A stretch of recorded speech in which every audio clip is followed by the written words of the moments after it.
Ce chapitre est consacré à la vascularisation du membre inférieur. Vont être présentés l'ensemble des artères principales.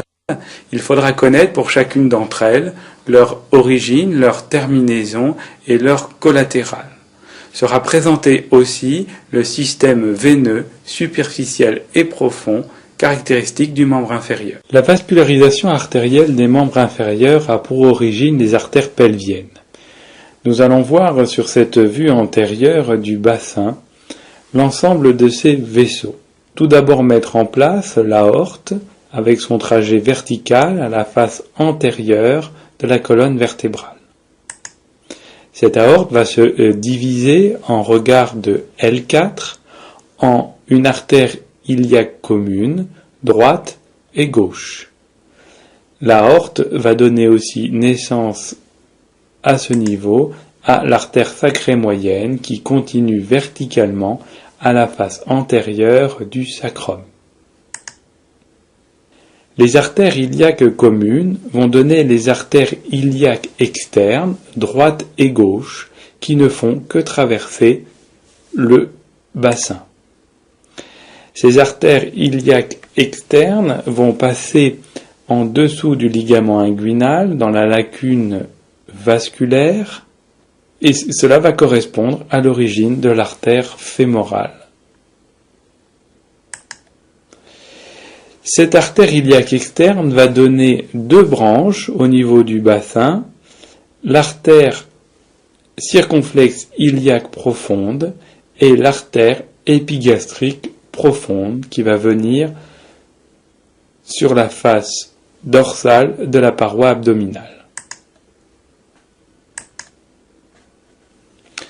L'artère iliaque commune a donné l'artère iliaque externe, mais donne aussi l'artère iliaque interne. L'autre élément à connaître par rapport à ces vaisseaux est le rapport étroit avec l'urtère. L'urtère est donc né au niveau rétropéritonéal, au niveau des reins, et va descendre verticalement pour rentrer dans le niveau du petit bassin au contact des artères iliaques externes et internes.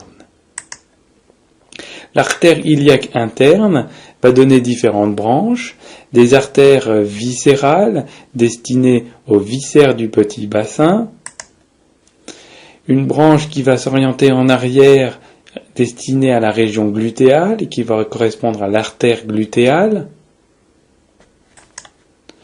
et une artère ischiatique qui va descendre verticalement et accompagner le nerf sciatique. Et enfin, représenter ici l'artère obturatrice qui va franchir le foramen obturé. Le drainage veineux, quant à lui, se fait donc par la veine fémorale commune. Cette veine fémorale commune, une fois qu'elle aura franchi le ligament inguinal, va se nommer la veine iliaque externe. Cette veine iliaque externe va être alimentée par la veine iliaque interne pour former ensemble la veine iliaque commune. Les deux veines iliaques communes vont converger et en arrière de l'artère iliaque commune vont former la veine cave inférieure. On remarque que la bifurcation de la veine cave est en dessous de la bifurcation aortique. Étudions sur cette diapositive les artères de la cuisse. Les artères de la cuisse correspondent à l'artère fémorale, qui est l'artère principale de cette région. Nous allons mettre en place certains repères musculaires avec tout d'abord le muscle sartorius. Il s'insère sur l'épine iliaque antéro-supérieure qui va croiser la région, c'est pour ça qu'il est coupé à ces deux extrémités ici, pour se terminer à la face médiale du tibia et participer au muscle de la patte doigt. On peut mettre aussi en place le muscle psoas iliaque, le ligament inguinal, et on voit bien ici la lacune musculaire en dehors et la lacune vasculaire en dedans.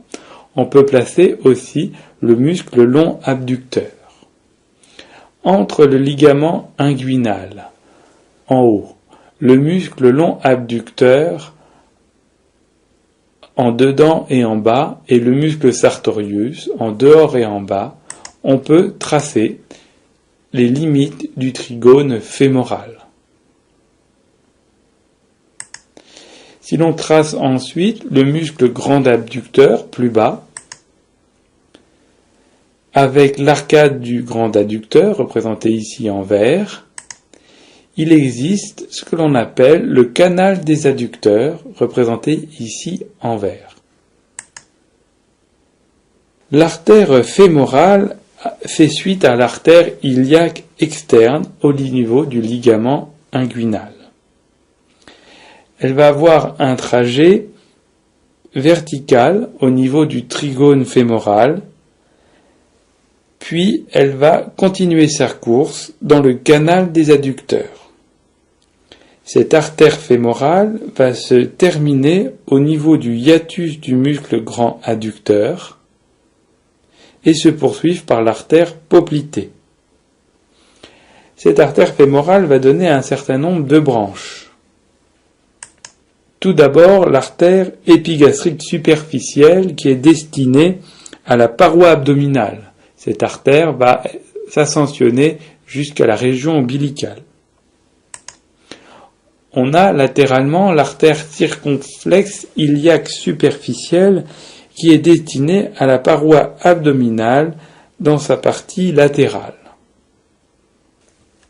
On a médialement les artères pudendales externes qui sont destinées au pubis et au périnée. La plus grosse branche collatérale de l'artère fémorale correspond à l'artère profonde de cuisse.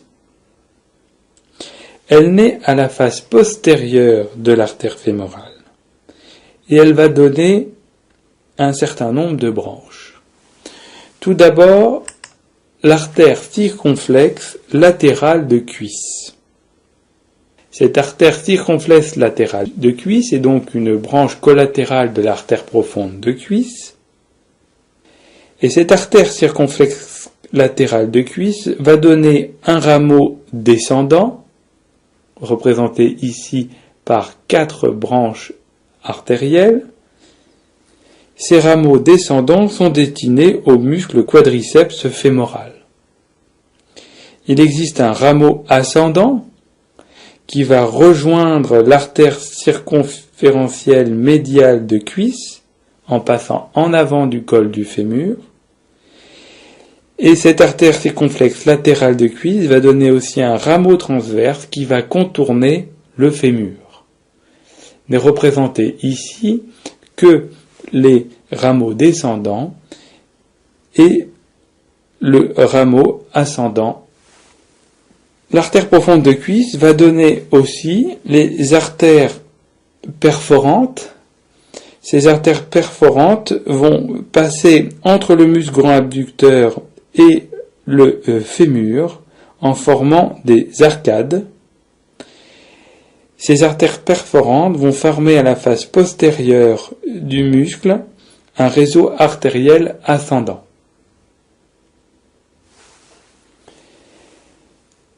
L'artère profonde de cuisse va donner aussi naissance à l'artère circonflexe médiale de cuisse qui est à peine visible ici.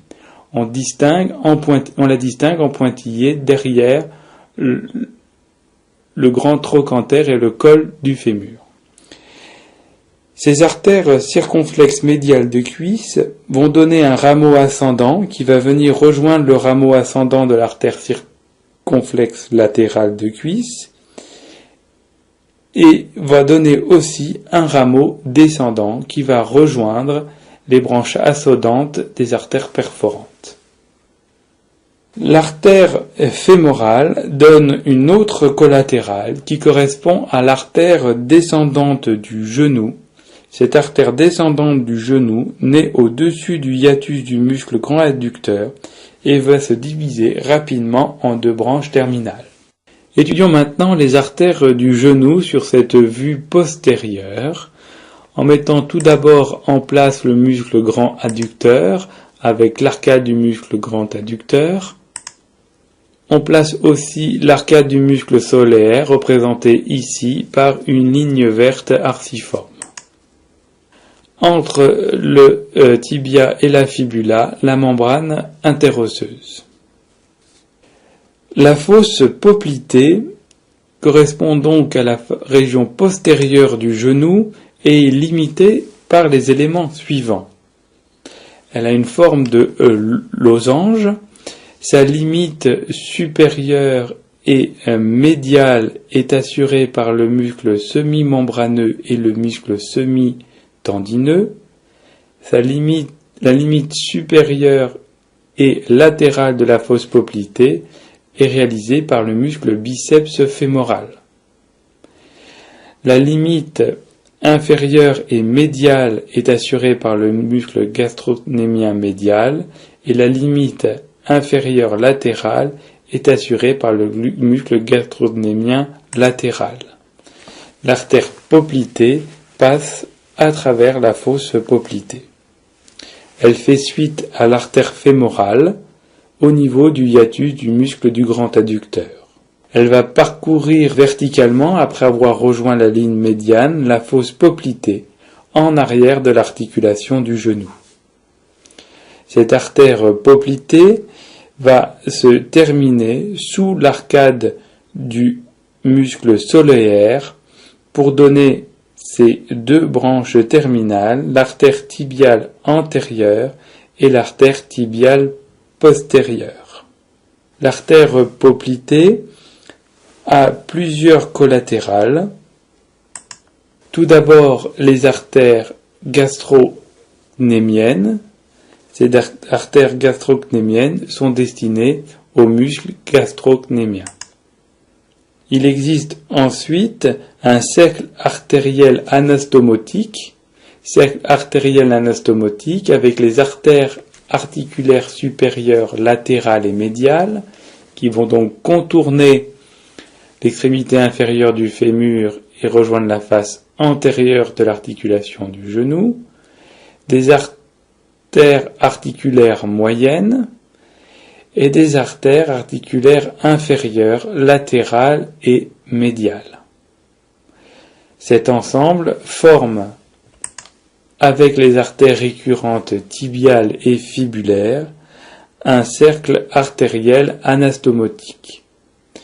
Ce cercle artériel anastomotique est très dense, mais ne permet pas de suppléer l'artère poplitée en cas d'obstruction de cette dernière. Sur le plan veineux, on peut mettre en place la veine poplitée. Cette veine poplitée va recevoir la veine petite saphène qui vient du plan superficiel. Sur le plan nerveux, enfin, le nerf ischiatique qui va donner ces deux branches terminales, le nerf tibial et le nerf fibulaire commun. Étudions maintenant simultanément les artères de jambes et de pieds. Sur cette vue antérieure, on va essentiellement s'intéresser à l'artère tibiale antérieure. Je mets en place pour cela certains repères, la membrane interosseuse, le rétinaculum des extenseurs. L'artère tibiale antérieure a pour origine la division de l'artère poplitée.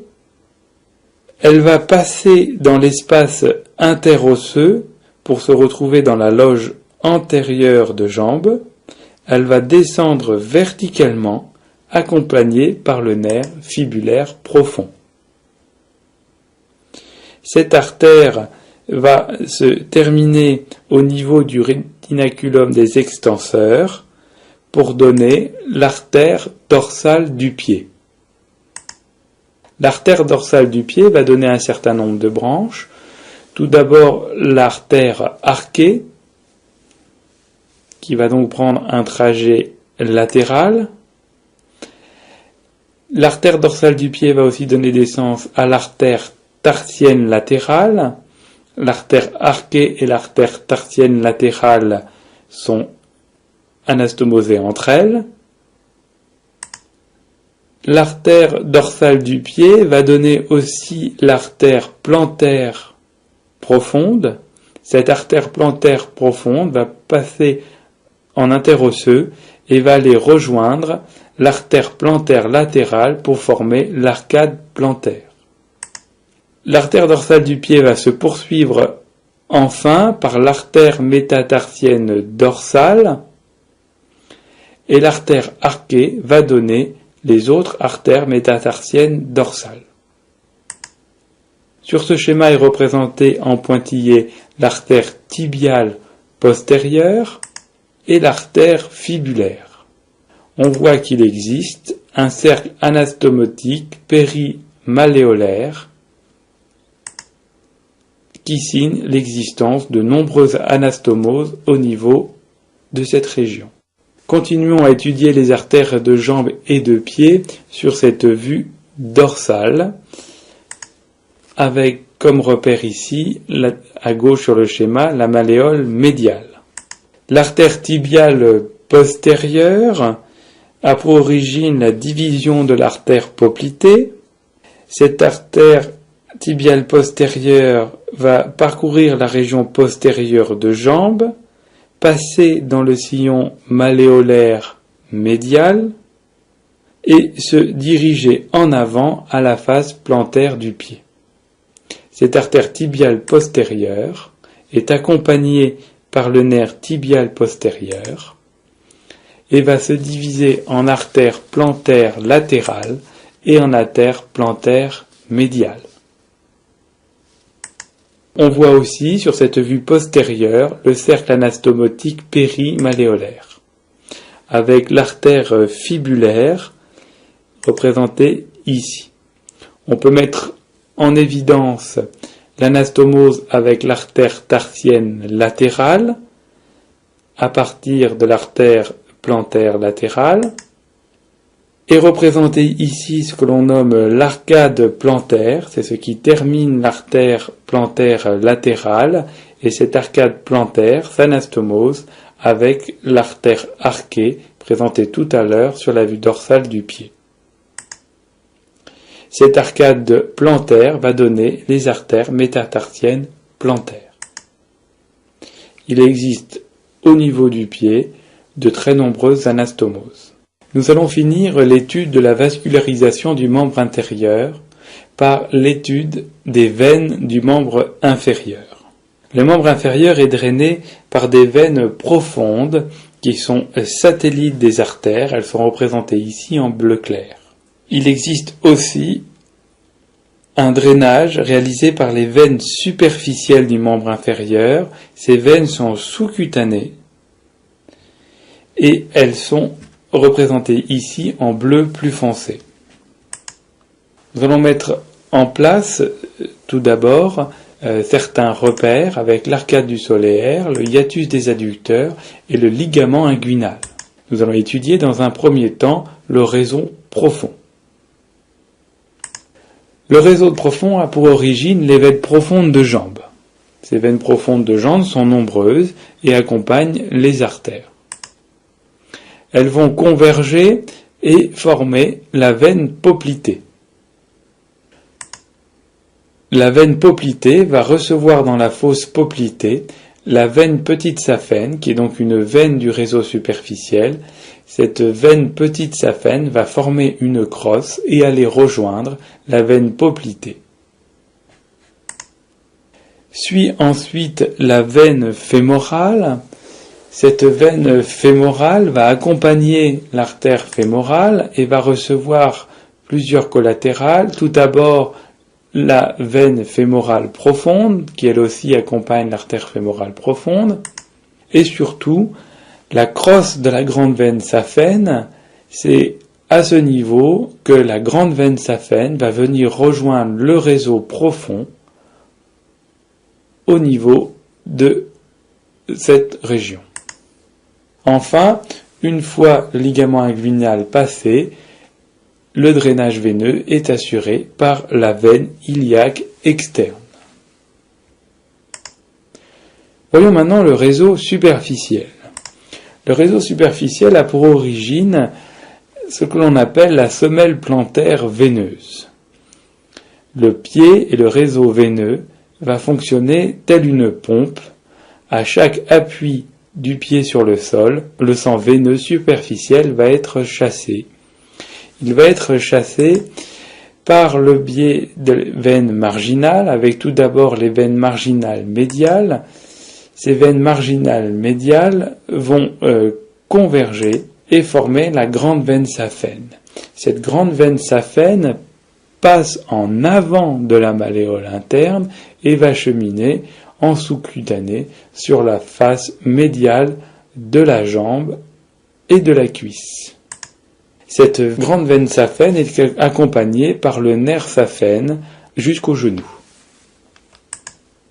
Cette veine grande saphène va recevoir des collatérales et en particulier ce que l'on appelle la veine saphène accessoire au niveau de la cuisse. Cette grande veine saphène va former une crosse et aller rejoindre la veine fémorale. Les veines marginales latérales, quant à elles, vont donner naissance à la petite veine saphène, et notez bien que la petite veine saphène passe en arrière de la malléole externe. Cette petite veine saphène va s'ascensionner en sous-cutané, accompagnée par le nerf sural, jusqu'à la région poplitée, où cette veine va former une crosse, la crosse de la veine saphène, qui se jette dans la veine poplitée. À noter qu'il existe des veines communicantes au niveau de la jambe entre le réseau profond et le réseau superficiel. Il est important enfin de mettre en place ici les lymphoneux avec deux contingents au niveau du membre inférieur, les lymphoneux inguinaux, représentés ici en noir, et les lymphoneux poplités.